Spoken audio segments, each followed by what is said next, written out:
Hi everyone, నేను doctor T Santosh Rahul అండి. నేను ఎండిఎస్ డెంటల్ డాక్టర్ అండి. యాక్చువల్లీ రూట్ కెనాల్ అనేది ఎందుకు చేస్తారు అనేది అందరికీ చాలా అనుమానాలు ఉన్నాయి. రూట్ కెనాల్ అనేది ఎందుకు చేస్తారంటే పన్ను యొక్క పుచ్చు అనేది బాగా పన్ను లోపలికి నరాల రీజియన్లో, రక్త కణాల రీజియన్లో పెరిగిపోవడం వల్ల ఆ పుచ్చు అనేది నార్మల్గా తీసి సిమెంట్ పెట్టడం అనేది కుదరదండి. దానివల్ల రూట్ కెనాల్ ట్రీట్మెంట్ చేసి పన్ను నొప్పి తగ్గిస్తాం.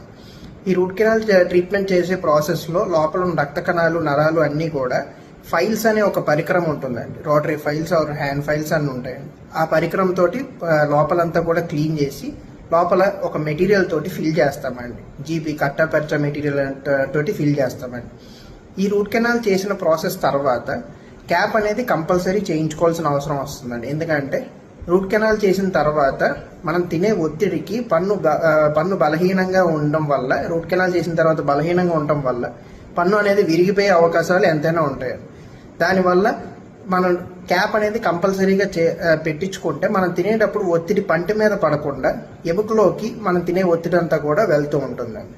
సో ఇలా చేసుకోవడం వల్ల మన పన్ను కూడా హెల్తీగా ఉంటుంది. అండ్ ఫ్యూచర్లో కూడా మెయింటెనెన్స్ అనేది ఎప్పుడైనా కంపల్సరీ అండి. మెయింటెనెన్స్ లేకపోవడం వల్లే ఆ పుచ్చు అనేది రావడానికి కారణం అవుతుంది. సో ఇప్పుడు మెయింటెనెన్స్ అనేది చేసుకుంటే ఆ ప్రాబ్లం ఉండదు. Thank you.